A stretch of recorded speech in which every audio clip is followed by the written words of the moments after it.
Hello and welcome back to the channel. My name is Eddie Jennings from EJSLLC.com. This video is another in my practice session series for the Red Hat Certified Specialist in Containers Exam EX188. Before I dive in, I want to thank returning subscribers for watching another video, as well as invite anyone who's watching, if you haven't subscribed, to click the subscribe button. Also want to remind everyone that these are my practice sessions for my upcoming exam. The goal of the video is to assess how well I'm doing with the objective, if I understand it, and if I can do some basic exercises with it. And if I can, great. If not, I have just under 2 weeks left until my exam, so that gives me some time to brush up on material. These are not intended to be tutorials, nor are they intended to be training materials, because I myself am still learning. However, I try to make the information accurate, and hopefully if you are working toward this exam and you're looking for some ideas of how to possibly practice stuff, I might be able to give you that through my own practice. Continuing with the run containers locally using Podman set of objectives, we will be looking at expose public applications. So I understand this to mean publishing ports, basically. So, if I were to inspect an Nginx application, for an example, let's search for an Nginx image. Nginx is a web server, so it's likely going to have exposed ports. So we'll do, I guess 122 is the highest number there. And we'll pull down this image. Of course, we could inspect it with Scopio if we wanted, but I'm going to pull the image down since we're going to be using it in a task. So we'll do Podman image inspect our image here. We'll pipe that to JQ. Let's take a look at what we have. I could have probably just done config, but it's easy enough to scroll up. So it looks like there are two ports that this image would be potentially using, 8080 and 8443. See some of the environment variables, and it is kind of an odd way, I think, of starting Nginx, but of course the people that built this image probably know far more, or have probably forgotten more about Nginx than I'll ever know. But the key here is expose port 8080 and 8443.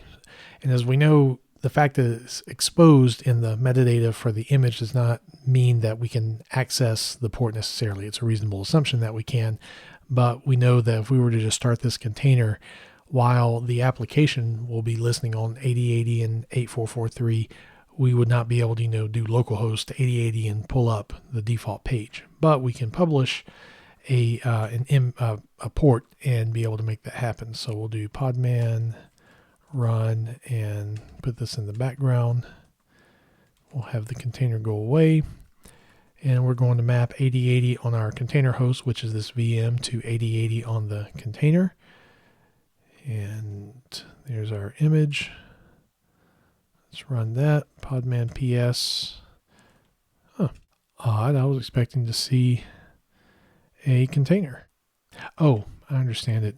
That's okay. I did --rm. I wasn't expecting it to immediately stop though. So this might be a good troubleshooting thing.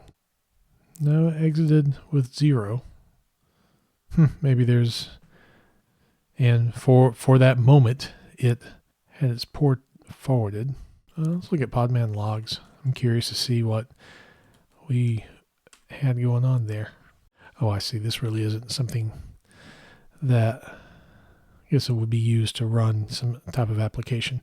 Well, we'll do the same for an Apache image, because I know that'll just sit there and run a web server for a while. I'll have to pull down another image, but that won't take too long. All right, so now we have Tinder Hopper that is running. We see the port mapping here. You can also do Podman, I think it's Podman ports. No, Podman port.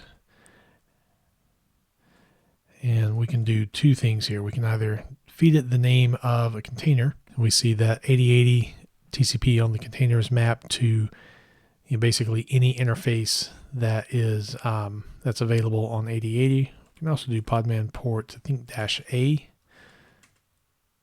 and basically see the same thing, except we have this I don't think will give the container name, it'll give the container ID.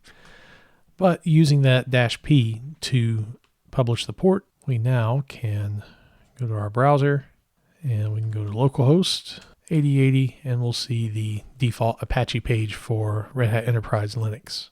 And really, as far as Podman, that's all there is to it. I have touched OpenShift a little bit, and there's a bit more involved where you expose the port, then you publish the port, and then you can establish a route to get it truly to the outside world. The publishing of the port is basically what we did here, but I'm pretty sure, let me go back.